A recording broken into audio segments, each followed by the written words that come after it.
जय राधा माधव कुंज बिहारी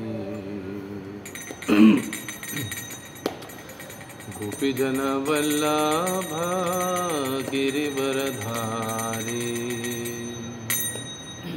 जय राधा माधव कुंज बिहारी गोपीजन वल्लभ गिरिवरधारी।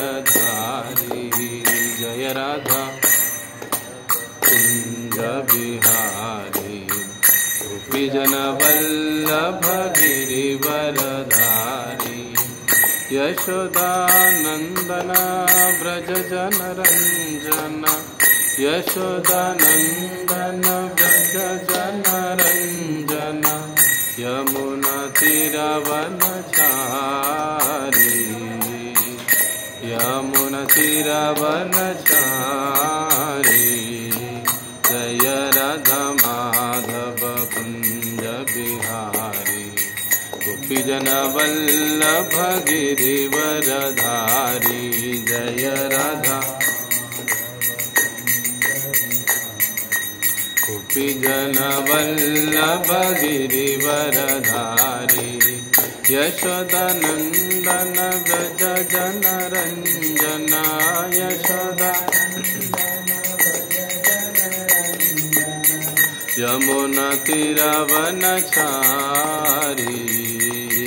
यमुना तीरवनचारी। हरे कृष्ण कृष्ण कृष्ण हरे हरे हरे राम राम राम हरे हरे। हरे कृष्ण हरे राम राम राम हरे हरे। हरे कृष्ण कृष्ण कृष्ण हरे हरे हरे राम राम राम हरे हरे।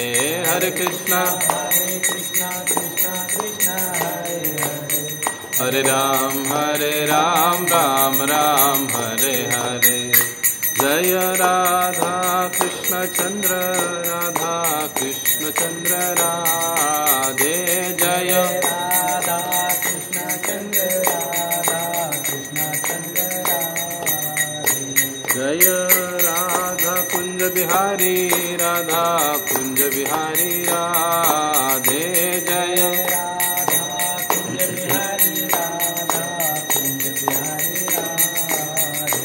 जय सीताराम सीताराम सीताराम लक्ष्मण हनुमान। जय सीताराम लक्ष्मण हनुमान। जय गौरनिताय गौरनिताय जय गौरनिताय जय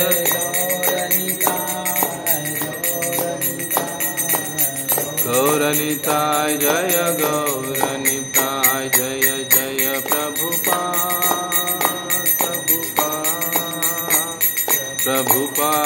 जय प्रभुपाद जय जय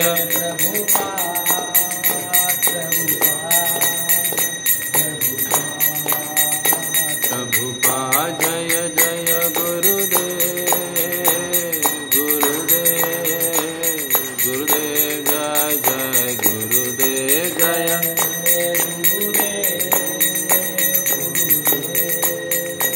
गुरुदेव बोलो कलयुग पावन श्री हरिनाम संकीर्तन की जय। श्री श्री राधा कृष्ण चंद्र भगवान की जय। श्री श्री निताई गौर सुंदर भगवान की जय। श्री श्री सीताराम लक्ष्मण भक्त हनुमान की जय। जगत गुरु श्रील प्रभुपाद की जय। ओम नमो भगवते वासुदेवाय।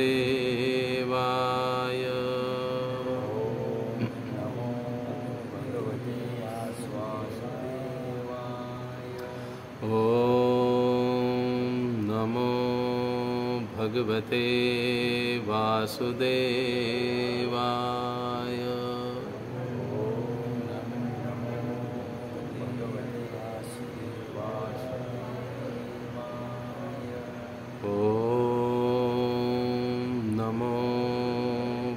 भगवते वासुदेवाय।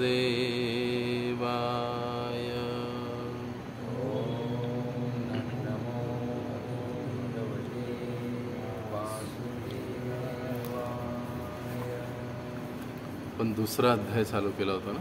हो.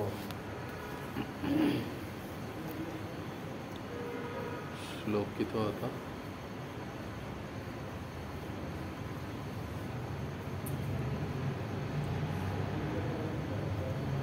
तो पहिला श्लोक झाला होता ना? बरोबर. दुसरा श्लोक.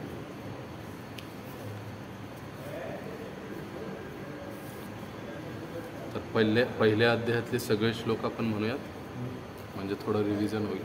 3-4 आठवडे आपली सुट्टी झाली होती. तर पहिल्या अध्यायापासून आपण सर्वजण सोबतच म्हणू. आप देख लो कैसा.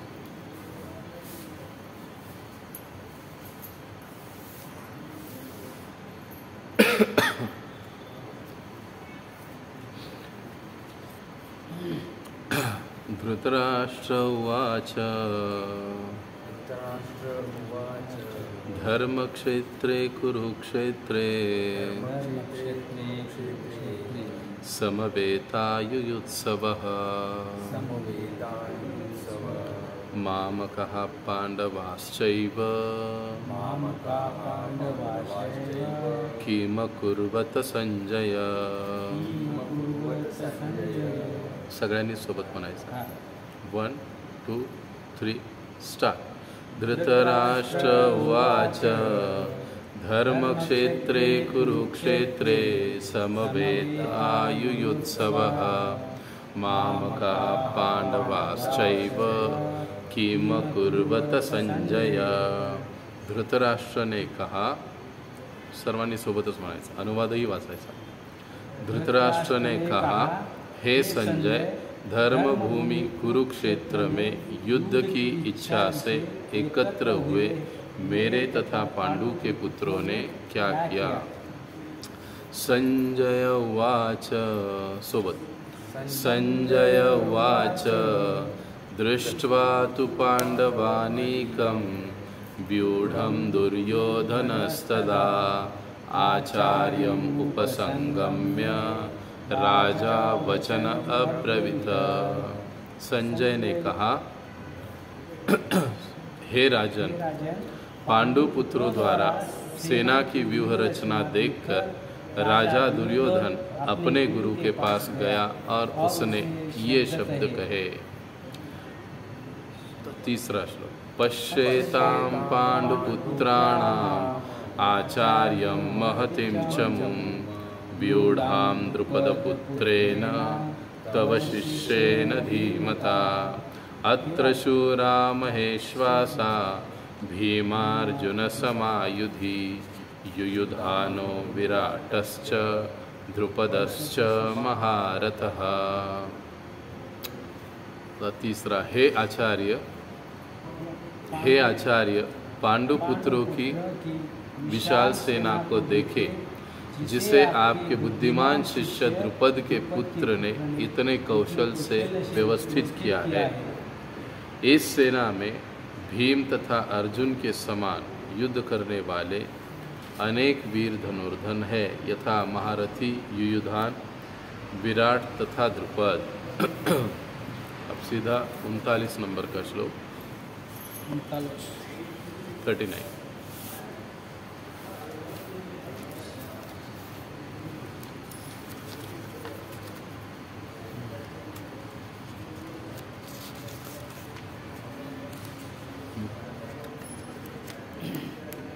सापडला. कुलक्षये प्रणश्यन्ति कुलधर्मा सनातनः धर्मे नष्टे कुलं कृष्णम् अधर्मोऽभिभवत्युत. कुल का नाश होने पर सनातन कुल परंपरा नष्ट हो जाती है और इस तरह शेष कुल भी अधर्म में प्रवृत्त हो जाता है. अधर्माभिभवात् कृष्ण प्रदुष्यन्ति कुलस्त्रियः स्त्रीषु दृष्टाशु वार्ष्णेय जायते वर्णशंकरः। हे कृष्ण, जब कुल में अधर्म प्रमुख हो जाता है तो कुल की स्त्रियां दूषित हो जाती है और स्त्रीत्व के पतन से हे वृष्णिवंशी अवांछित संतानें उत्पन्न होती है। संकरो नरकायैव कुलघ्नानां कुलस्य च पतन्ति पितरो हेषां लुप्तपिंडोदकक्रिया। अवांछित संतानों की वृद्धि से निश्चय ही परिवार के लिए तथा पारिवारिक परंपरा को विनष्ट करने वालों के लिए नारकीय जीवन उत्पन्न होता है। ऐसे पतित कुलों के पुरखे पितर लोग गिर जाते हैं क्योंकि उन्हें जल तथा पिंडदान देने की क्रियाएं समाप्त हो जाती है।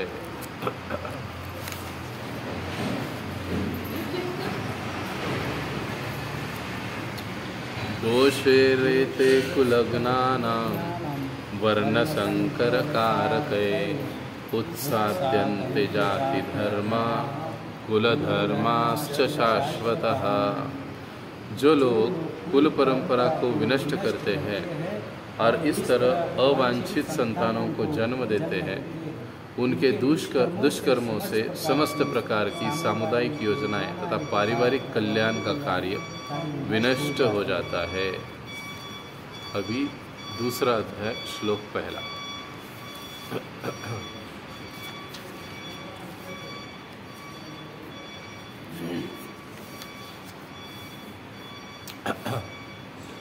संजय उवाच तं तथा कृपयाविष्टम् अश्रुपूर्णाकुलेक्षणं विषिदन्तम् इदं वाक्यम् उवाच मधुसूदनः। संजय ने कहा, करुणा से व्याप्त शोक युक्त अश्रुपूरित नेत्रों वाले अर्जुन को देखकर मधुसूदन कृष्ण ने ये शब्द कहे। अतः श्लोक संख्या दूसरा सभी दोहराएंगे। अभी आप पीछे बोलिए, ये नया श्लोक है तो हम फिर से समझ जाएंगे। श्री भगवानुवाच कुतस्त्वाकश्मलमिदं विषमे समुपस्थितम् अनार्यजुष्टं स्वर्ग्यम् अनार्यजुष्टं स्वर्ग्यम् कीर्तिकर अर्जुनः। श्री भगवानुवाच कुतस्त्वाकश्मलमिदं विषमे समुपस्थितम् अनार्यं जुष्टं स्वर्ग्यम् अकीर्तिकर अर्जुन। श्री भगवानुवाच कुतस्त्वाकश्मलमिदं विषमे समुपस्थितम् अनार्यजुष्टं स्वर्गम् अकीर्तिकर अर्जुनः। अभी वन बाय वन आप बोलेंगे। श्री भगवान उवाच श्री भगवान उवाच कुतस्त्वाकश्मलमिदं विषमे समुपस्थितम् अनार्यजुष्टं स्वर्गम् अकीर्तिकर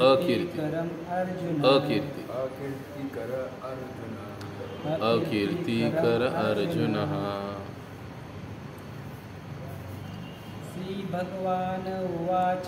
श्री भगवानुवाच कुतस्त्वाकश्मलम् इदं विषमे समुपस्थितम् विषमे समुपस्थितम् अनार्यजुष्टम् अस्वर्गम् अनार्यजुष्टं स्वर्गम् अकीर्तिकरम् अर्जुन अकीर्तिकरमर्जुनम् श्रीभगवानुवाच कश्मलमिदं विषमे समुपस्थितम् अनार्यजुष्टं स्वर्गम् अकीर्तिकरम अर्जुन। अनुवाद कौन वाच? श्री भगवान ने कहा, हे अर्जुन, तुम्हारे मन में यह कल्मश आया कैसे? यह उस मनुष्य के लिए तनिक भी अनुकूल नहीं है जो जीवन के मूल्य को जानता हो। इससे उच्च लोक की नहीं अपितु अपयश की प्राप्ति होती है। आप परे को वचन नहीं।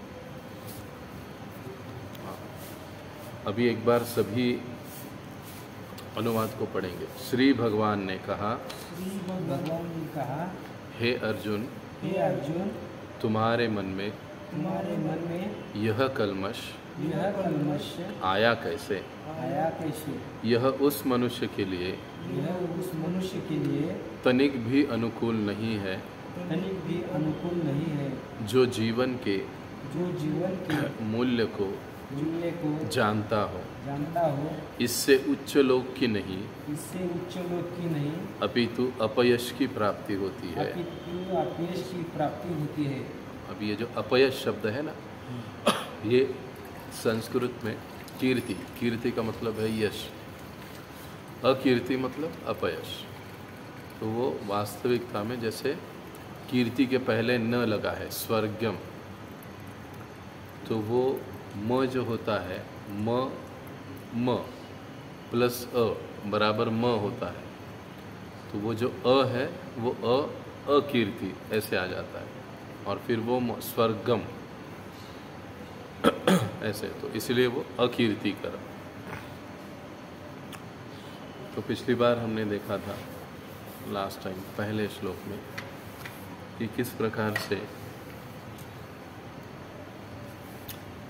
अर्जुन ने भगवान से कई सारे प्रश्न पूछे और कई सारे तर्क दिए कि उसको युद्ध नहीं करना है, और आखिर में अपना धनुष नीचे रखकर वो रथ में ही नीचे बैठ गए कि भाई अभी मुझे युद्ध नहीं करना है, क्योंकि ये सब मेरे अपने लोग हैं, इनको मार के मुझे क्या मिलेगा, मैं कुछ राज्य भी नहीं भोग पाऊंगा, दुखी हो जाऊंगा। तो ये सोचकर एकदम उसका मुंह सूख गया है, बड़ा दुखी है, निराश है, और अपने धनुष को गांडीव को नीचे रखकर बाजू में रखकर वो बैठ गया। कुछ समय बीत गया, अर्जुन चुप बैठा रहा, भगवान भी चुप रहे, भगवान भी कुछ बोले नहीं। यहाँ पर जैसे हम पिछली बार समझ रहे, चाहे तो भगवान तुरंत बोल सकते थे, लेकिन जो साधु होता है वो तब तक नहीं बोलता है जब तक सामने वाले की सुनने की स्थिति न, वो साधु कहलाता है। नॉर्मली हम लोग देखते ही बोल पड़ते कि कुछ गलती है, कुछ कमी है, कुछ क्या है, तो हम तुरंत बोल। अब मैनेजमेंट की बात अलग है, इसमें ये हम अध्यात्म की दृष्टि से बात कर रहे हैं। अभी अगर मुझे कुछ गलत दिखाई दिया, मुझे मैनेजमेंट देखना पड़ता है, तो मुझे तुरंत सुधार करने देना पड़ता है, वो बात अलग है। लेकिन जब तक व्यक्ति सुनने की स्थिति में नहीं आता है, तब तक उसे आध्यात्मिक उपदेश देना कुछ फायदे का नहीं होता, क्योंकि उसकी स्वीकार करने की मनस्थिति है ही नहीं। तो आप बोलकर कुछ उसका उपयोग नहीं है। उल्टा अगर कोई साधु उनको कुछ कहने जाएगा, बोलने के लिए जाएगा, तो वो उल्टा साधु को ही अपराध करेगा, गलत बोलेगा, उसको उल्टा सीधा बोलेगा। क्योंकि उसका सुनने का मनस्थिति नहीं, वो स्वीकार नहीं करेगा, उससे उसका अपराध बढ़ेगा, पाप बढ़ेगा। तो जो साधु है, तो भगवान ने यहाँ पर दिखाया कि जब तक मतलब अर्जुन काफ़ी समय चुप रहे, कुछ बोले नहीं, और जब धीरे धीरे उसका शोक कम होता है अर्जुन का, उसके बाद फिर अर्जुन जब कहता है कि मैं पूरी तरह से कंफ्यूज हो गया हूँ, क्या करना चाहिए क्या नहीं करना चाहिए ये मेरे कुछ समझ में नहीं आता है, अभी मैं आपका शिष्य बन गया हूँ, आप मुझे मार्गदर्शन करें। जब दूसरे अध्याय के 7वें 8वें श्लोक में अर्जुन इस प्रकार से बोलते हैं, तब भगवान उनको बताना चालू करते हैं। वास्तविकता में देखा जाए तो गीता का उपदेश दूसरे अध्याय के 11वें श्लोक से चालू। ये श्लोक भी भगवान ने बोला है जो हमने आज पढ़ा, दूसरा श्लोक, लेकिन ये श्लोक भगवान ने अर्जुन को डांटा है एक प्रकार से, कुतस्त्वा कश्मलमिदम, अरे तुम्हारे अंदर ये सारी गंदी गलत बातें कहाँ से आ गई, जबकि तुम आर्य समाज से हो, यानी तुम आर्य हो, तुम वैदिक ज्ञान को जानते हो, तुम्हारे अपने गुरु है, इसके बाद भी तुम इस प्रकार की बातें कर रहे हो। और ऐसा कूड़ा करकट एक प्रकार से भगवान कहते हैं कि तुम्हारे मन में आया कहाँ से, दिमाग में आया कहाँ से कि मुझे युद्ध नहीं करना है, मेरे युद्ध करने से कई सारे कारण गिनाए हमने पहले अध्याय में, उसकी विस्तार से चर्चा की, ये होगा वो होगा। लेकिन भगवान कहते हैं कि ये सारी जो बातें तुमने जो भी कारण दिए हैं, तर्क दिए हैं युद्ध ना करने के लिए, वो एक प्रकार से अनावश्यक बातें हैं जो तुम्हारे दिमाग में आई, तुम्हारे मन में आई। ये कहाँ से आई जो नहीं आनी चाहिए।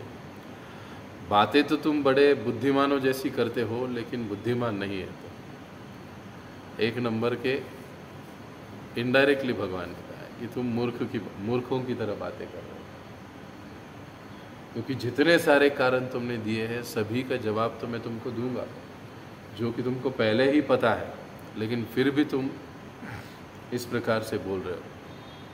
तो एक प्रकार से ये दूसरे श्लोक में भगवान अर्जुन को फटकार रहे हैं कि तुमको ऐसी बातें शोभा नहीं देती है। अब पहले श्लोक में जैसे जैसे सुनने की स्थिति में आ गए, तो सुनने की स्थिति में आकर पहले ही दूसरे श्लोक में भगवान ने अर्जुन को फटकार दिया, डांट लगाई, अरे बातें बड़ी बुद्धिमानी जैसी करते हो, लेकिन ये बातें बुद्धिमानी की नहीं है। अब ऐसे जब डांटा जाता है, जब बोला जाता है कुछ, तो आदमी थोड़ा सा और सावधानी से सुनता है कि अरे भाई क्यों बोला जा रहा है, क्यों डांटा जा रहा है, क्या बात है। तो अर्जुन को भी लगा कि मैंने इतने सारे कारण दिए हैं, ये सारे कारण शास्त्रों के अनुसार तो एकदम बराबर फिट लगते हैं मुझे, लेकिन अर्जुन की सोच ये थी। लेकिन जैसे भगवान ने उनको फटकारा कि अरे ये सारी गलत सलत बातें तुम्हारे मन में कहाँ से आ गई, तो अर्जुन थोड़ा एकदम सकपका गए कि अरे ये कैसी बात हो गई। सीधा कृष्ण मुझे ऐसे कह रहे कि तुम तो आर्य हो, तुम तो वैदिक ज्ञान को जानते हो, इसके बावजूद भी तुम ऐसे प्रश्न पूछ रहे हो, बुद्धिमानी जैसी बात करते हो, लेकिन तुम बुद्धिमान नहीं हो, ऐसे बोल रहे हो। तो एक प्रकार से अर्जुन की जिज्ञासा को भी जागृत किया, और अर्जुन के मन में जो गलत विचार थे उसको थोड़ा सा डांट के फटकार के उन्होंने दूर करने की कोशिश की। अब पिछली बार पहले श्लोक में हमने देखा था दूसरे अध्याय के कि करुणा किस पर दिखानी चाहिए, दया कहाँ पर दिखानी चाहिए। और प्रभुपाद जी के उदाहरण से हमने देखा कि कोई आदमी डूब रहा है नदी में, तालाब में, ये आदमी डूब रहा है लेकिन उसका कोट 1 लाख रुपए का है। हम कहते अरे अरे देखो 1 लाख रुपए का इतना बड़ा कोट, इतना बढ़िया कोट डूब रहा है, आदमी डूब रहा है उसको ध्यान नहीं दे रहे। हम लोग दुख किसके लिए कर रहे हैं, आदमी डूब गया, अरे आदमी तो डूब गया लेकिन 1 लाख का कोड भी चला गया। वास्तविकता में करुणा या दुख किसके प्रति व्यक्त करना चाहिए था? आदमी के प्रति, आदमी के, उस व्यक्ति के प्रति। लेकिन हम वो व्यक्त किए कोर्ट के प्रति, जो कि गलत है। तो प्रभुपाद जी समझाते, शरीर के लिए हम लोग तो बहुत सारी चीज़ें करते हैं। ये शरीर कोर्ट है आत्मा का। एक समय होगा, ऐसा आएगा कि ये शरीर छोड़कर आत्मा निकल जाए, तो ये शरीर आत्मा का कोट ही है। लेकिन उसको हम सफ़ेद होने के बाद काला करते हैं, सारी चीज़ें उसके लिए हम लोग करते हैं।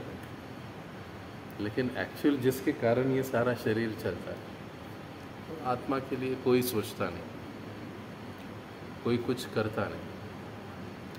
यही सबसे दुख की बात है, और यही मनुष्यों के अलग अलग प्रकार के दुखों का कारण है। फिर अभी हम लोग जानबूझ के रिवीजन ले रहे हैं, क्योंकि हम लोग ट्रैक पर आ जाएंगे। पिछले 2-3 सप्ताह हमारा नहीं हुआ था ये क्लास। फिर आहिस्ता आहिस्ता व्यक्ति जैसे शरीर क्या है, आत्मा क्या है, इन चीज़ों को समझता है, आत्मा के कल्याण के लिए कार्य करता है, तब उसका वास्तविक कार्य होता है। और जब तक वो आत्मा के प्रति करुणा नहीं दिखाता, अब शरीर के प्रति की करुणा दया क्या होती है? वो बीमार है, उसको डॉक्टर के पास जाओ, ठीक करो। दांत दर्द कर रहा है, उसके लिए दवाई लो। आंखें दर्द कर रही है, उसके लिए कुछ दवाई लो। शरीर को जैसे तकलीफ़ होती है, उस तकलीफ़ से उसे मुक्त करने की हम कोशिश करते हैं। ये शरीर के प्रति की करुणा। लेकिन आत्मा के प्रति की जो करुणा है, वो कैसे हमको दिखानी चाहिए? कि मृत्यु के बाद शरीर तो छूट जाएगा। यात्रा या प्रवास आत्मा का चालू होगा। उसकी यात्रा अगर ठीक चाहिए हमको, तो फिर हमको उसके लिए कुछ तो काम करना होगा। और उसके लिए काम करना या उस आत्मा के लिए करुणा दिखाने का मतलब क्या है? अपने आप को भगवान की भक्ति में या कृष्ण भावना में जोड़ देना। भगवान का नाम जप, नाम स्मरण करना, ये आत्मा के कल्याण की बात है। शरीर को भूख लगता है, तो हम दाल, चावल, राइस, सब्जी सब कुछ खाते हैं। आत्मा भी भूखी होती है। अच्छा, ये कैसे पहचानेंगे हम आत्मा भूखी है? शरीर को भूख लगता है तो समझ में आ जाता है, लेकिन आत्मा भूखी है, ये कैसे पहचानें? कैसे? अब आप थोड़ा जवाब दो, सोचो।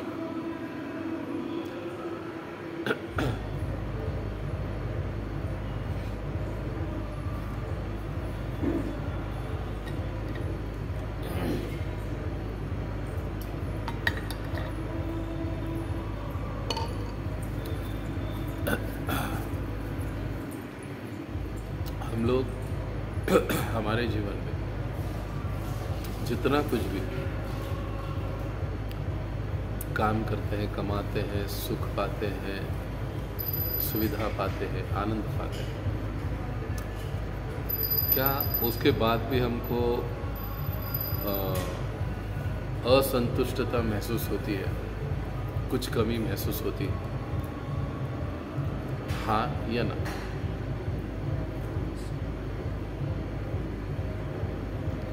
कई बार हमको लगता है कि अरे मेरे घर में 36-42 इंची टीवी आ जाए तो मैं सुखी हो जाऊँ। लेकिन वो कितने दिन टिक पाता है? 1 महीना, 2 महीना, 3 महीना। हालांकि लेने वाला आदमी तो EMI भर भर के ही 18 घंटा काम करके ही परेशान हो जाता है। वो तो देखने के लिए रहता भी नहीं था। बोलो श्री राधा कृष्णचंद्र भगवान की जय। तो जीवन में ये जो हमें हर समय, चाहे कितना भी सुख हो, आनंद हो, सुविधाएं हो, जो हमको इनकम्प्लीटनेस अपरिपूर्णता या जो असमाधान हमें लगते रहता है, यही आत्मा की भूख होती है। प्रभुपाद जी सीधे उदाहरण से समझाते हैं। मछली, जल का जीव, उसको कहेंगे नहीं बाबा, मैं तुझे उठाकर मस्त बढ़िया एसी रूम में रखूँगा, 256 चैनल दिखाऊंगा, रोज़ 56 भोग दूंगा, क्या वो वहाँ पर संतुष्ट रह सकता है? उसका जीवन कहाँ पर है? पानी, वो वहीं पर संतुष्ट है। ठीक उसी प्रकार से जो हम सभी जीव हैं, आत्मा, मनुष्य है, वो इस जगत में कभी सुखी हो ही नहीं सकते, क्योंकि हमारा स्थान ये नहीं है। हम चाहे कितना भी प्रयास करें। लास्ट टाइम हमने उदाहरण देखा था वर्ल्ड हेल्थ ऑर्गेनाइजेशन का रिपोर्ट। आज अमेरिका में आज के रोज में हर 5 में से 4 लोग आत्महत्या करते हैं और उसमें से 3 सक्सेस हो जाते हैं। हर 5 में से 4 कोशिश करते हैं, उसमें से 3 सक्सेस हो जाते हैं। हालांकि हमसे ज़्यादा संपन्नता, सुविधाएं उन लोगों के पास है, लेकिन इसके बाद भी ये स्थिति है। कारण क्या है? शरीर की ज़रूरतें हम लोग पूरी कर लेते हैं, लेकिन जो आत्मा की ज़रूरत है वो पूरी न होने के कारण वो हमेशा भूखा रहता है। और आत्मा जब तक भूखी है तब तक आप कहीं पर भी संतुष्ट नहीं रह सकते। और भक्ति का जीवन, इसका मतलब ही है कि आत्मा को संतुष्ट करने वाला जीवन, आत्मा को आनंद देने वाला जीवन, आत्मा का कल्याण करने वाला जीवन, आत्मा को करुणा दिखाने वाला। क्योंकि इस जीवन में हम लोग क्या करते हैं? भगवान का नाम लेते हैं। वो नाम किसके लिए है? आत्मा के लिए। भगवान का प्रसाद हम खाते हैं, वो किसके लिए है? शरीर के लिए भी है, आत्मा के लिए भी है। बाहर जब हम लोग खाते हैं वो सिर्फ शरीर के लिए है, उससे आत्मा का भला नहीं है।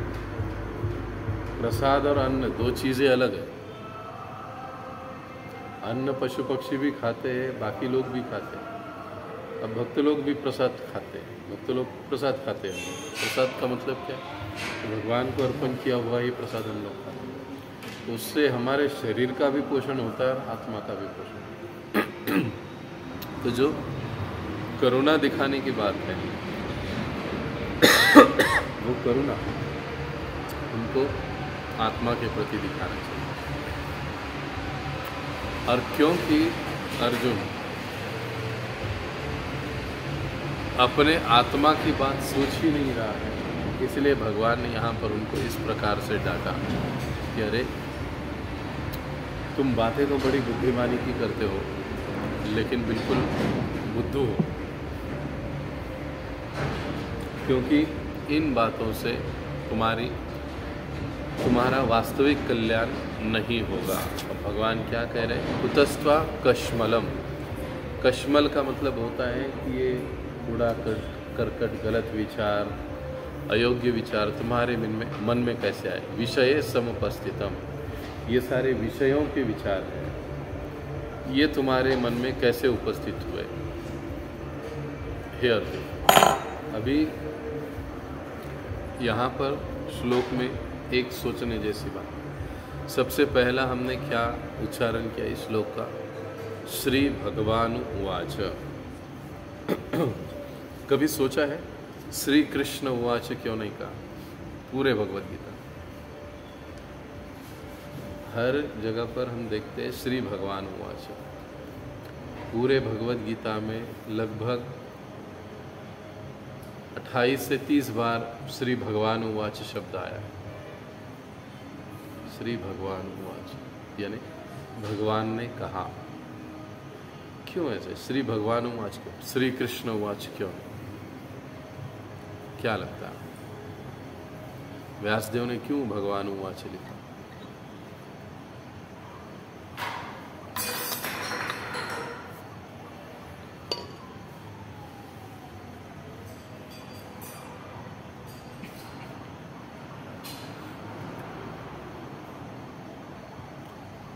भगवान शब्द का मतलब क्या? हम गीता कोर्स में सीखे, जो व्यक्ति 6 ऐश्वर्य को धारण करता है उन्हें भगवान कहा जाता है, या जिसके पास 6 ऐश्वर्य पूर्ण रूप से विद्यमान है। कौन से वो ऐश्वर्य याद है प्रभु?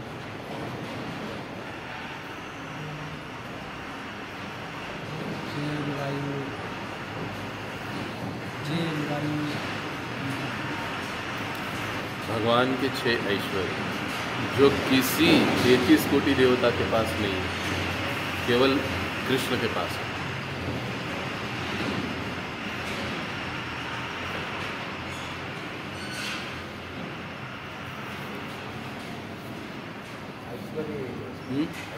ऐश्वर्य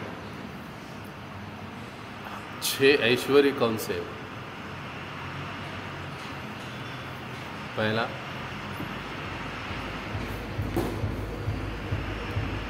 याद है? कृष्ण को ही भगवान क्यों कहते हैं? इसका कारण ही वो है, पराशर मुनि बताते हैं। ऐश्वर्यस्य समग्रस्य,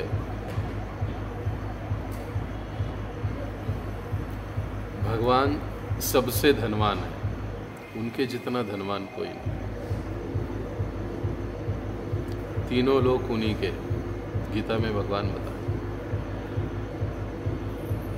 और फिर सबसे सुंदर केवल कृष्ण है, उनसे सुंदर कोई नहीं।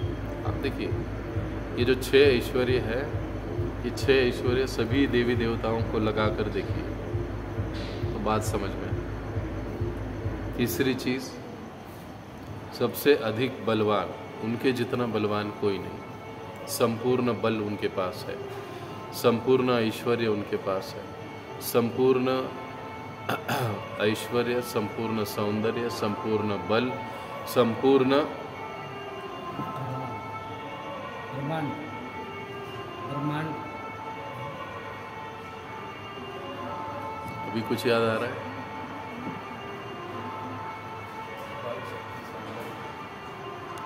ओके, हमने क्या देखा? संपूर्ण धन, संपूर्ण सौंदर्य, संपूर्ण बल, उनके जितना बलवान कोई नहीं। चौथा, संपूर्ण ज्ञान, उनके जैसा ज्ञानी कोई नहीं। इसीलिए 5000 साल के बाद भी हम लोग गीता आज भी हम पढ़ रहे हैं, उससे ज्ञान ले रहे हैं। इसमें कोई कम ज़्यादा नहीं है। जैसा लाखों वर्ष पहले सूर्य के देवता विवस्वान को बताया गया, वैसे ही आज भी वो पढ़ाया, बताया, सुना जा रहा। संपूर्ण ज्ञान। 5, संपूर्ण यश, उनके जितना यश किसी का नहीं है, उनके जितनी प्रसिद्धि किसी की नहीं। अगर वो चोरी भी कर ले तो भी उनका गुणगान गाया जाता है। हम लोग चोरी करेंगे तो हर कार्य उनका, उनकी प्रसिद्धि को बढ़ाता है। इसीलिए संपूर्ण यश। और छठा, संपूर्ण वैराग्य, उनके जितना वैरागी कोई नहीं। ये 6 ऐश्वर्य जिनके पास है, उनको ही भगवान कहा जाता है। शरण लेने योग्य व्यक्ति। कल मान लो मैं कहूँगा कि मैं भगवान हूँ, तो फिर मुझे ये 6 चीज़ें साबित करके दिखानी पड़ेगी। भगवान ने गोवर्धन उठाया था 7 दिन 7 रात, मुझे एटलीस्ट ये टेबल 7 घंटा तो उठा के दिखाना चाहिए। सही बात। तो ये 6 ऐश्वर्य जिनके पास विद्यमान है, उन्हें ही भगवान कहा जाता है। भग मतलब ऐश्वर्य, वान मतलब धारण करने वाला। जो इन 6 प्रकार के ऐश्वर्यों को परिपूर्णता से धारण करते हैं, वो है कृष्ण। इसलिए कृष्ण को ही भगवान कहा जाता है, या विष्णु को ही भगवान कहा जाता है।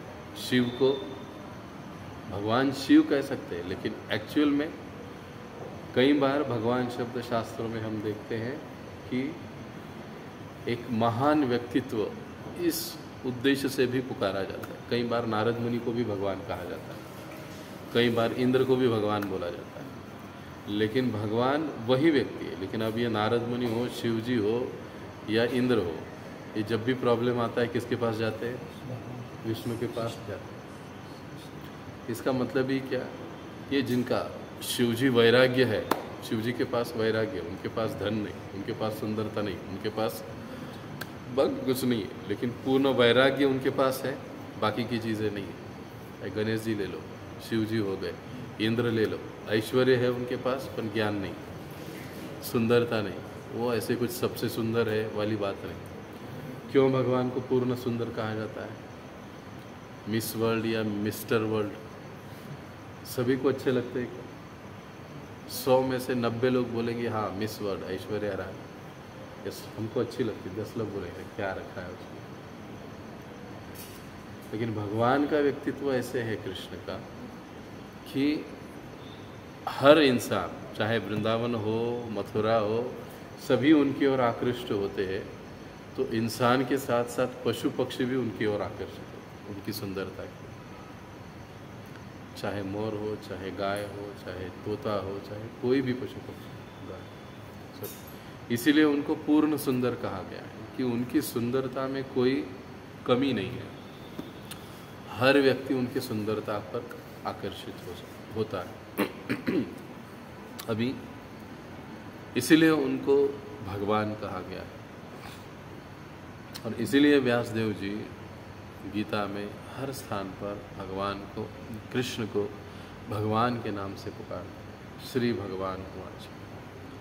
अगर श्री कृष्ण उवाच बोला जाता था तो जैसे किसी एक साधारण देवी देवता वाली बात लग जाती है।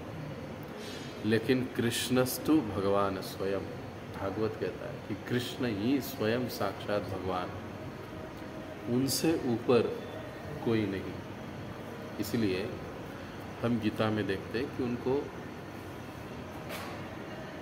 भगवान इस शब्दों से संबोधन किया गया। तो इस प्रकार से ये दूसरा श्लोक। अब इसके बारे में कोई प्रश्न है तो आप पूछ सकते हैं।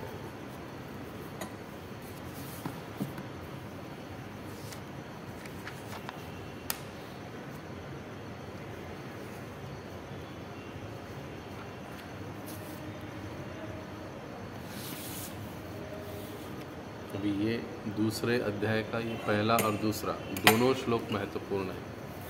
तो हमको घर में जाने के बाद प्रयास करना कि उसको याद करना।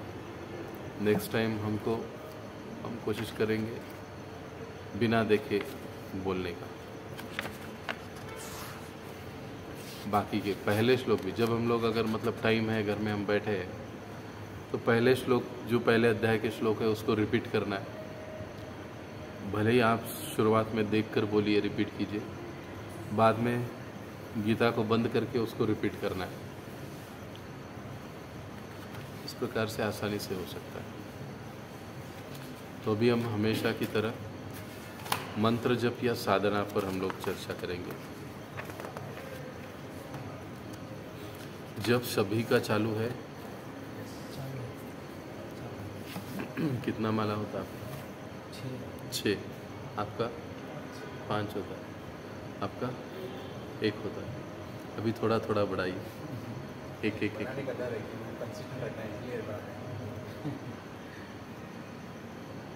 डरेंगे तो फिर करेंगे नहीं, निश्चय। तो कई सारी चीज़ें हमने सीखी कि मंत्र ध्यान हमको कैसे करना चाहिए। पिछली बार हमने कई बातों पर चर्चा की कि जप करने के लिए जब हम लोग करते हैं तो महामंत्र के अर्थ पर हमको ध्यान करना चाहिए। उसका अर्थ हमको ध्यान में रखना चाहिए कि इस मंत्र का अर्थ क्या है। हमारी मनस्थिति भक्ति युक्त होनी चाहिए, उस पर हम चर्चा किए। उसके बाद हम चर्चा किए कि जब हम जप करते हैं तो किसी भौतिक लाभ से या किसी उद्देश्य से, मुझे नौकरी मिल जाए, मैं परीक्षा में पास हो जाऊँ, अच्छा पति मिले, अच्छा पत्नी मिले और पैसा मिले, कुछ ये उद्देश्य से जप करना वैसी अच्छी बात नहीं। पर इन किन प्रकारे अगर हम लोग कर रहे हैं तो ठीक है। लेकिन ये उत्तम या शुद्ध भक्ति की बात नहीं होती।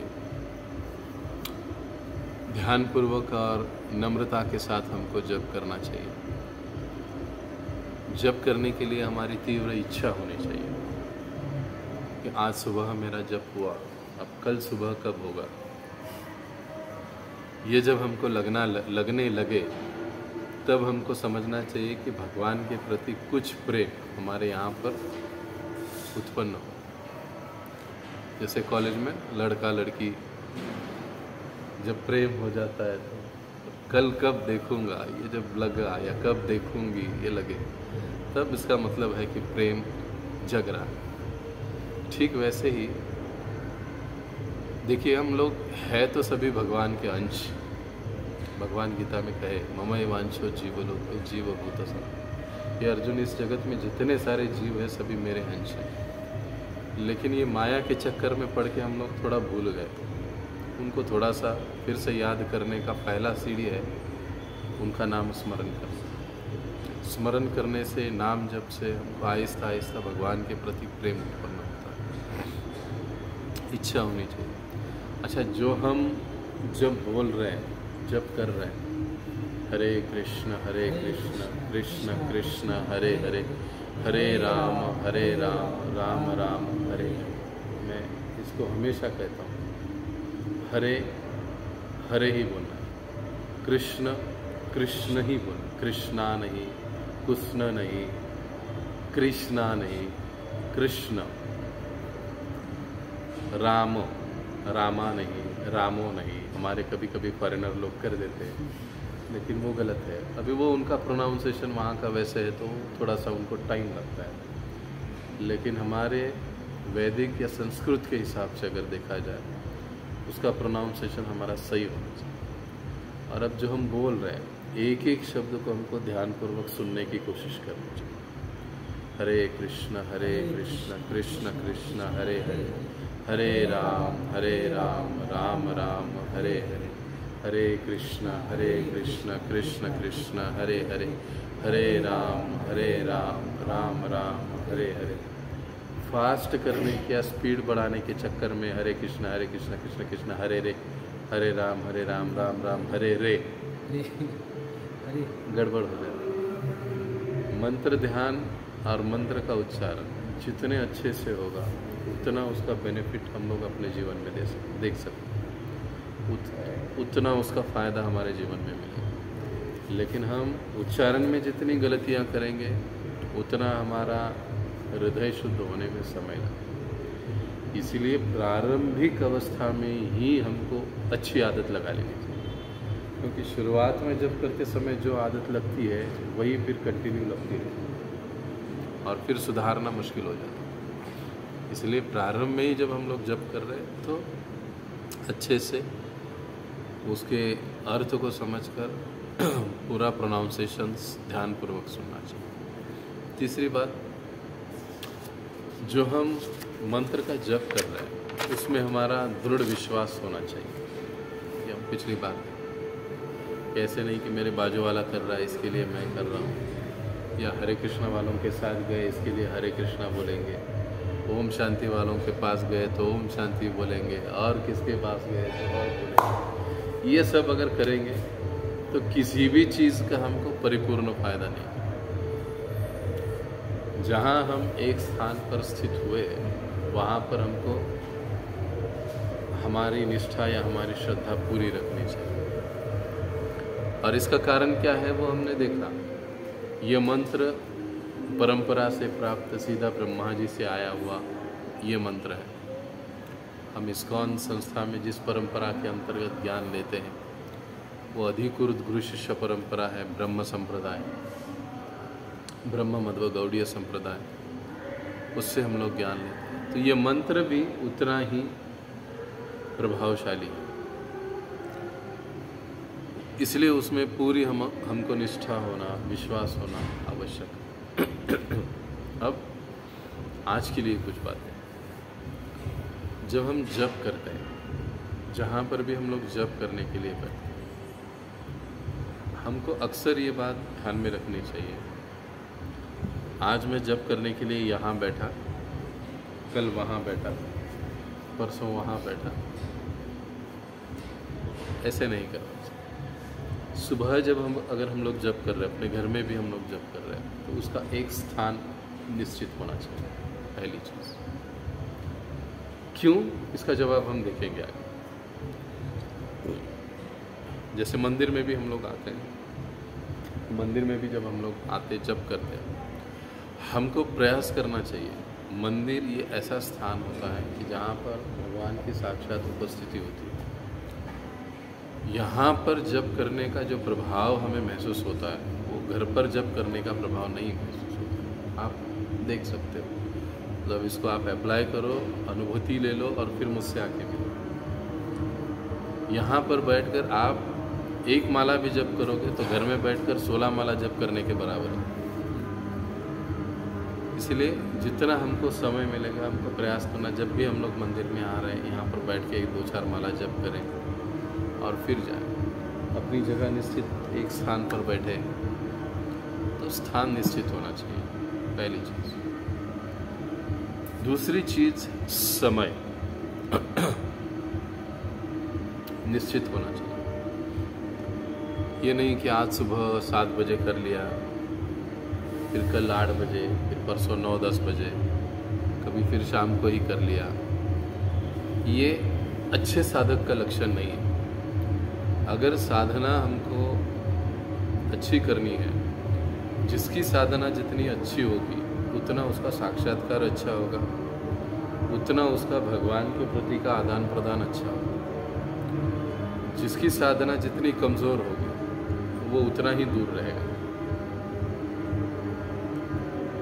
जैसे प्रभुपाद जी कहा करते थे कि ये टीकाकरण चलता है, पोलियो का टीकाकरण, अभी कोरोना का टीकाकरण चलता है। वो टीका किस लिए देते हैं शरीर को? कि शरीर में वो बीमारी न आ जाए, शरीर उस चपेट में न आ जाए, इसके लिए वो टीका लगा देते हैं। वैसी ये जो साधना है, ये जो नाम जप है, हमारे लिए टीके के जैसा काम करता है। हम लोग कभी रास्ता नहीं भटकते, गलत काम नहीं करेंगे, गलत चीज़ें नहीं देखेंगे, गलत चीज़ें नहीं सुनेंगे, गलत चीज़ें नहीं बोलेंगे। जो भी काम है, जो भी बातें हैं, वो अच्छी ही करेंगे। हमको सात्विक स्तर पर वो बनाए रखेगी हमारी साधना। इसलिए हम लोग जब जितना ध्यानपूर्वक अच्छा करेंगे, उचित समय पर, घर में भी यदि अगर हम लोग जप कर रहे हैं तो अच्छी बात है। उसके लिए स्थान एक निश्चित कर लेना चाहिए, समय निश्चित कर लेना चाहिए। स्थान और समय इसलिए निश्चित करना है क्योंकि जब हम नाम जप के लिए बैठते हैं, तो जब हम जप करते हैं, इसका मतलब हम किसको पुकार रहे हैं? भगवान को पुकार रहे हैं। तो भगवान को जब हम पुकार रहे हैं, तो आज कभी यहाँ से पुकारा, कल वहाँ से पुकारा, आज 10 बजे पुकारा, कल 6 बजे ही पुकारा, ऑफिस में जाना है, कल 9 बजे ही पुकारा, तो वो बात ठीक नहीं है। समय के अनुसार जप करने वाला जो साधक है वो उत्तम माना जाता है। समय निकाल कर जप करने वाला, समय के अनुसार जो नहीं, मुझे आज सुबह समय नहीं, शाम को करूँगा, शाम को नहीं, दोपहर में करूँगा, दोपहर को नहीं, फिर थोड़ा और देर बाद करूँगा, एक सुबह करूँगा, एक शाम, ऐसा अगर हम लोग जप करेंगे तो उस नाम जप का या मंत्र ध्यान साधना का जो प्रभाव है वो अपने जीवन में हम लोग नहीं देख पाएंगे। इसलिए ये ज़रूरी है कि हमको समय निश्चित करना चाहिए, स्थान निश्चित करना चाहिए। और तीसरी चीज़, जप करने के लिए वातावरण बनाने की ज़रूरत होती है। अब सुबह मान लो बाजू में सब लोग सोए हुए हैं, वहीं पर बैठकर हम लोग जप कर रहे हैं, तो उनको देखकर हमको भी नींद आए। तो जप करने के लिए अनुकूल वातावरण मेंटेन करना, ये भी एक महत्वपूर्ण बात है।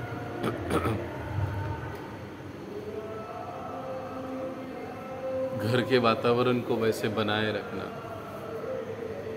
जप के अनुकूल।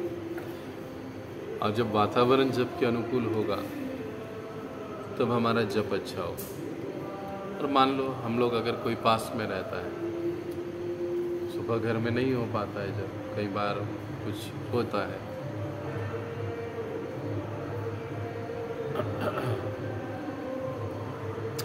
घर में कुछ दिक्कतें होती हैं, तो ऐसे समय हम लोग सुबह मंदिर में आकर एक आध दो माला हमारी करके, जो भी हमारी माला है, हम लोग निकल सकते हैं, जा सकते हैं।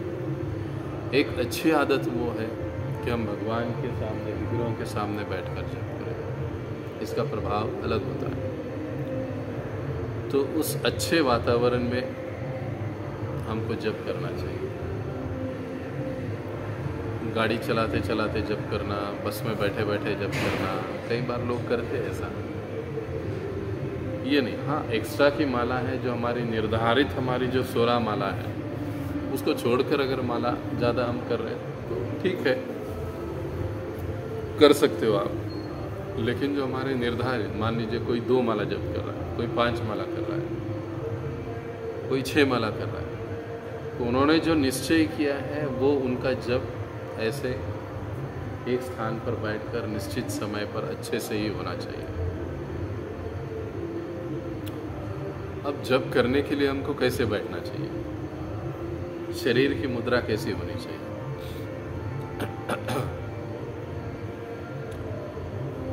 कुछ ना कुछ तो नीचे आसन लेना चाहिए बैठने के लिए, उस पर बैठकर हमको जप करना चाहिए। इसका कारण क्या है? ज़्यादा अच्छा होता है अगर कुशा का आसन हो तो ज़्यादा अच्छा होता है। लेकिन आजकल तो वो मिलते नहीं है कहीं। मोस्टली कपड़े का वगैरह अगर आसन है तो आसन पर बैठना चाहिए। क्योंकि जब हम नाम जप करते हैं, जब हम धरती से अपने आप को टच कर लें, तो कोई आसन वगैरह नीचे नहीं होता, और हम लोग जप कर रहे हैं, तो जो भी वाइब्रेशंस, उसके जो भी तरंगे निर्माण होती है, वो हमारे शरीर में धारण न होते हुए वो सीधी पुनः ज़मीन में चली जाती है। इसलिए प्राय जब हम लोग जप करने के लिए बैठते हैं तो हमको कुछ न कुछ तो आसन लेकर नीचे बैठना चाहिए, ताकि जो जप करने की जो वो दिव्य तरंगे हैं या जो वो आध्यात्मिक तरंगे हैं, वो हमारे शरीर में ही धारण रहे, जिससे हमारा शुद्धिकरण अच्छा हो सके। तो आसन लेकर नीचे ज़मीन पर बैठना चाहिए जप करते समय। और ऐसे पालथी लगाकर बैठे तो अच्छी बात है, बैठ सकते हैं तो, मतलब मराठीत आपण म्हणतो मांडी घालून। अर्ध पद्मासन या पद्मासन में अगर हम लोग बैठते हैं तो ये उत्तम बात है, क्योंकि पद्मासन में बैठने से हमारा ध्यान एकाग्र होने में मदद मिलती है। चाहे अर्ध पद्मासन हो, चाहे पूर्ण पद्मासन। कई बार होता है लोगों को पूर्ण पद्मासन दिक्कत होता है आजकल बहुत सारे लोगों को, तो अर्ध पद्मासन में भी बैठ सकते हो, पूर्ण पद्मासन में बैठ सकते हो तो अच्छी बात है। नहीं तो अपना जसं मांडी घालून बसतात तो ऐसे नहीं, ऐसे नहीं।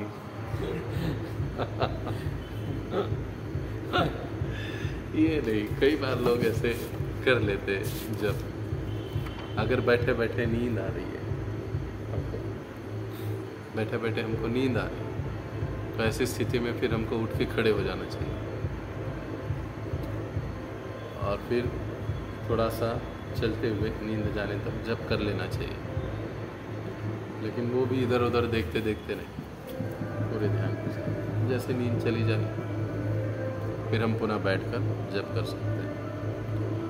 जितना संभव हो सके हमारा जप अगर ब्रह्म मुहूर्त पर है तो बहुत अच्छी बात है। सुबह जितना जल्दी हम लोग जप करेंगे अच्छी बात, उसका प्रभाव अलग ही मिलेगा। तो जल्दी मैं सोच रहा हूँ कि हमारे जो 7-8 लोग हैं उनको मिलकर, उनको लेकर हम लोग संडे को सुबह का काकड़ आरती, मंगल आरती, नाम जप और हमारी एक भागवत कक्षा, ऐसा 8 बजे तक का, सुबह 6 से लेकर तो 8 बजे तक का प्रोग्राम हम लोग फिक्स करेंगे। 6 बजे आरती वगैरह एक साथ बैठकर जप करेंगे, ताकि प्रैक्टिकली भी हम लोग सीख सकेंगे कि जप कैसे करना चाहिए, उच्चारण कैसे होना चाहिए। अभी आज कई सारे लोग अब्सेंट रहे, अदरवाइज यहीं पर आवाजी मतदान घेऊन फिक्स केलं असतं आपण अगल्या पुढच्या रविवारपासून। तो हम लोग सभी आएंगे, तो हम लोग काकड़ आरती, मंगल आरती हम लोग सीखेंगे, गाना सीखेंगे, सुबह का जब एटलीस्ट एक दिन तो हमारा सुबह सुबह होगा जब, तो फिर हमको बाद में आदत लगेगी सुबह का जब की। तो जल्दी हम लोग इसको आरंभ करेंगे। आप ग्रुप में भी पूछ सकते हो एक दूसरे को, जो भी हमारा व्हाट्सएप ग्रुप है, जितने होंगे 4 होंगे 5 होंगे, हम लोग शुरू करेंगे। जैसे एक्टिविटी शुरू होती है लोग जुड़ जाते हैं उसमें, तो हम लोग शुरू करेंगे तो हमारे लिए अच्छा रहेगा, उससे हम बहुत सारी चीज़ें सीखेंगे। तो इस प्रकार से हमको जब अच्छे से करना चाहिए। तो यहाँ पर हम रुकेंगे, कोई प्रश्न है तो पूछ सकते, और कई सारी चीज़ें हैं इसमें।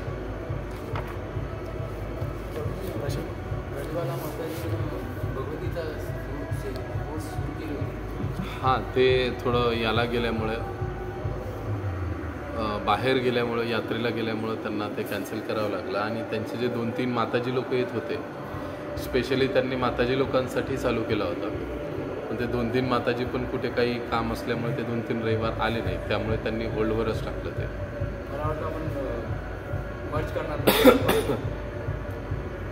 नाही, आता कसं आहे माहिती आहे का, हे आहेत ते बाकीचे सगळे माझेच काउन्सिले आहेत। आता जसं उद्याचे लेक्चर देणारे कृष्णदत्त प्रभू, आता हे प्रवचन करतील, हे ह्यांचा ग्रुप मेंटेन करून पुढे चालतील, सगळं मी नाही सांभाळणार। त्यांचं ते, that means they are also leaders नाव, they want to continue independent.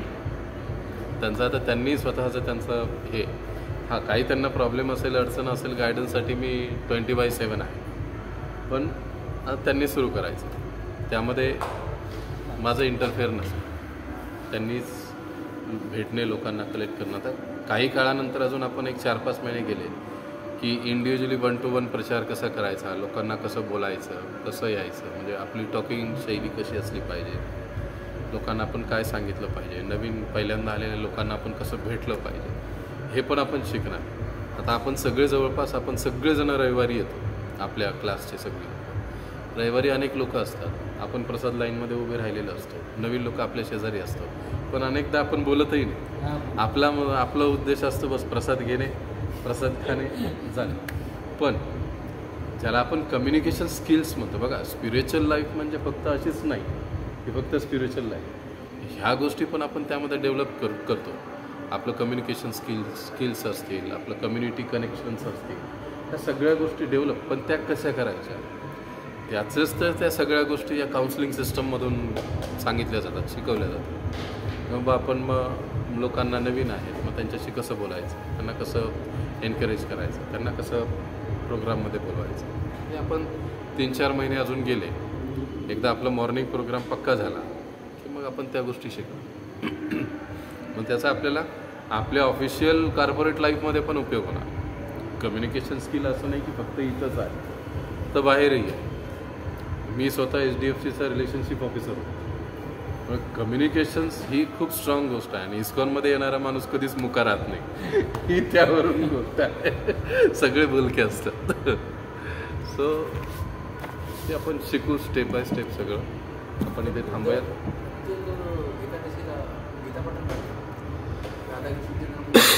नाही, एक कुंजबिहारीमध्ये होतं, आता आपल्या इथे चालू होईल।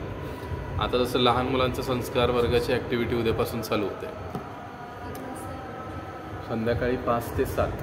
हे माताजी, 2 माताजी आहेत, त्याचे टीचर्स वेगळेच आहेत, वेल एज्युकेटेड आणि ट्रेन टीचर आहेत, मुलांना अतिशय चांगलं शिकवतील, but sincere parent and sincere student, that is our required. तर तेच एकदम चांगले असतील।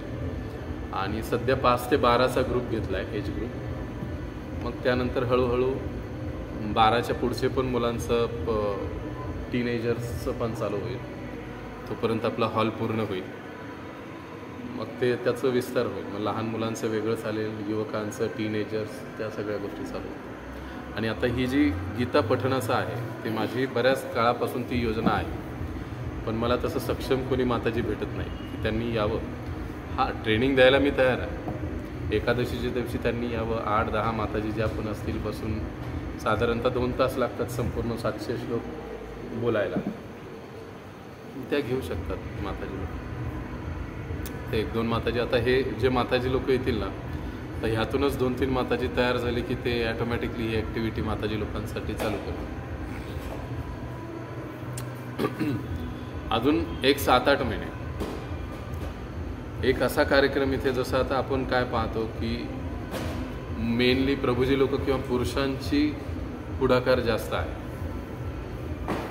पण एक प्रोग्राम असा होईल अदर डे, वीक सोडून, प्रवचन माताजी लोकांचं, ऑफरिंग माताजी लोकांचं, कीर्तन माताजी लोकांचं, सगळं माताजी लोक, प्रसाद डिस्ट्रीब्युशन माताजी लोक, प्रसाद मेकिंग माताजी लोक, पूर्ण होल. म्हणजे त्यांचे जे स्किल्स आहेत ते ॲटोमॅटिकली सगळे यूज होते. जसं आपण बाकी इस्कॉन मंदिरामध्ये पण बघतो. फॉरेन कंट्रीमध्ये उलटं आहे, माताजी लोक जास्त पुढं आहेत, प्रभूजी लोक मागं आहेत. भारतात थोडं उलटं होतं आहे. भारतात प्रभूजी लोक एकदम पुढे आहेत, माताजी लोक मागे आहेत. आता हळूहळू कुंजविहारीमध्ये पण, पुण्यातलं वातावरण थोडंसं कर्मठ आहे, त्यामुळे थोडंसं गडबड होते. त्यामुळे हळूहळू आता कुंजविहारीमध्ये माताजी लोकांचं कीर्तन सॅटर्डेला चालू झालं. माताजी लोकांचं ट्रेनिंग कीर्तनाला, मग ऑफरिंगचं माताजी लोकांना आतमधलं ट्रेनिंग ते चालू झालं. आता भगवद्गीता चालू झाली. आता ते हळूहळू सगळीकडे त्या गोष्टी चालू होतील, कारण आता वातावरण बरंच हे झालं आहे. ते होईल चालू. तुम्ही दररोज येता माताजी? राहायला कुठे? हां, मी तुम्हाला 2-4 वेळेस बऱ्याचदा पाहिलं संध्याकाळी. चांगलं आहे. हां, रोज नसतो. हा ॲक्च्युली गुरुवारी होता. गुरुवारी मी व्यस्त होतो त्यामुळे नाही झाला, म्हणून मी सॅटर्डे. टायमिंग 7:30 ते 9. Free free. हा, कोणी ही काउन्सिलिंग सिस्टम आहे. 20-25 लोक, आता 7-8 लोक आहेत आपल्याकडे इथेच नवीन येणारी लोक. त्यांना ह्या सगळ्या गोष्टी शिकवल्या जातात. याला कुठली फी नसते. फी ज्या अदर ॲक्टिव्हिटीज बाहेर चालू होतात त्याच्यासाठी आपण ठेवतो. दॅट इज फक्त पीपल अट्रॅक्ट करण्यासाठी.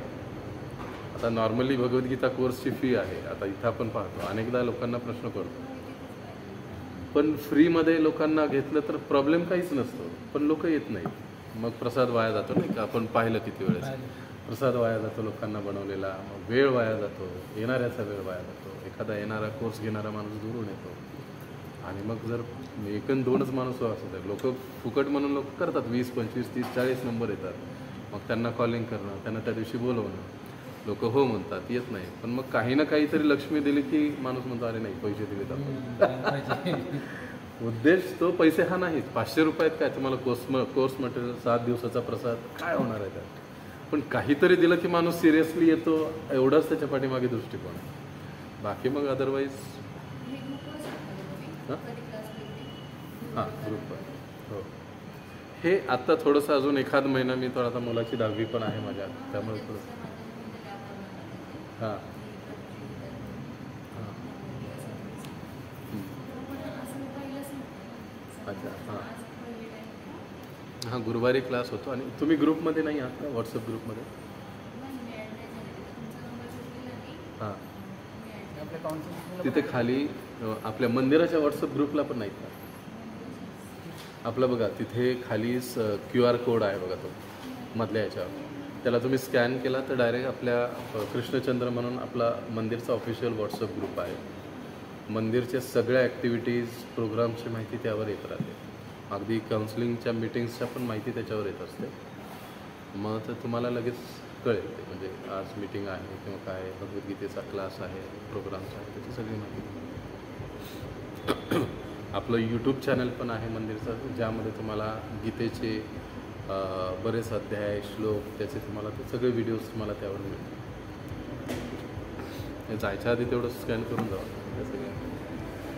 ओके, तर थांबूयात आपण इथे. जगद्गुरु श्रील प्रभुपाद की जय. अनंत कोटी वैष्णव वृंद की जय.